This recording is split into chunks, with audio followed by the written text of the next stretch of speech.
നീ എന്തിനാണ് ഈ ലൈറ്റ് എല്ലാം ഓൺ ആക്കിയിട്ട് വെളി വന്നിരിക്കുന്നേ? ഏത് സമയത്ത് ഫോൺ യൂസ് ചെയ്തോണ്ടെങ്കിൽ ഇരുന്നാ മതിയല്ലേ? ഫോൺ യൂസ് ചെയ്യുന്നതിന് എന്തുവാ തോന്നിയ പോലെ ലൈറ്റും ഫാനൊക്കെ ഓൺ ആക്കിയിട്ടേക്ക്. കറണ്ട് ബില്ലടക്കം ഞാനല്ലേ. ഇതൊന്നും അല്ല കാര്യം. ഓഫീസിൽ നിന്ന് ആരെന്ത് പറഞ്ഞ ഫ്രസ്ട്രേഷൻ തീർക്കുക. ആടി ഫ്രസ്ട്രേഷൻ എനിക്ക്. നിനക്കെന്ത് വേണം? എന്നാ നീ ഒരു കാര്യം ചെയ്യും, ഇവിടുത്തെ വീടും ബസ്സും വിറ്റ് ഞങ്ങൾ തമിഴ്നാട്ടിലോട്ട് കൊണ്ടുപോകും. അവിടെ അമ്മ കറണ്ട് ചാർജ് കുറവാ. എന്തുവാടാ ബഹളം വെക്കുന്നത്?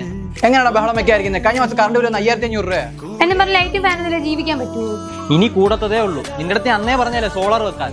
സോളാർ ഒക്കെ ഭയങ്കര റേറ്റ് ആവത്തില്ലേ? ഇപ്പോഴാകുമ്പോ കേന്ദ്ര സർക്കാരിന്റെ സബ്സിഡി ഉണ്ട്. സോളാർ പ്ലസ് ഇന്നോവേഷൻ എന്ന കമ്പനിയാണ് എന്റെ വീട്ടിൽ ഒന്ന് സോളാർ ഇൻസ്റ്റാൾ ചെയ്തത്. വീട്ടിൽ ടെറസോ ഷീറ്റോ എന്തായാലും ഒരു ബുദ്ധിമുട്ടില്ലാതെ അവരൊന്ന് ഇൻസ്റ്റാൾ ചെയ്ത് തരും. വർഷങ്ങളായിട്ടുള്ള എക്സ്പീരിയൻസ് ഇവർക്കുണ്ട്. കൂടാതെ ലേറ്റസ്റ്റ് പാനലാണ് ഇവർ യൂസ് ചെയ്യുന്നത്. ഇൻസ്റ്റാളേഷന്റെ എല്ലാ കാര്യങ്ങളും അവർ തന്നെയാണ് നോക്കുന്നത്. റെഡി ക്യാഷ് എടുക്കില്ലാത്തവർക്ക് മാസം കുറഞ്ഞ അടവിലും അടയ്ക്കാൻ പറ്റുന്ന രീതിയിൽ അവർ സെറ്റ് ചെയ്ത് തരും. 12 വർഷത്തെ വാറണ്ടിയും 30 വർഷത്തെ പെർഫോമൻസ് വാറണ്ടിയാണ് അവർ തരുന്നത്. കൂടാതെ എപ്പോഴും മോണിറ്റർ ചെയ്യുന്നുണ്ട്. എന്തെങ്കിലും ഡിഫോൾട്ട് വന്നു കഴിഞ്ഞാൽ അപ്പൊ തന്നെ അവരൊന്ന് സർവീസും ചെയ്തു. പിന്നെ ഓണായിട്ട് കോൺടാക്ട് ചെയ്യുന്നവർക്ക് സ്പെഷ്യൽ ഡിസ്കൗണ്ട് അവൈലബിൾ ആണ്.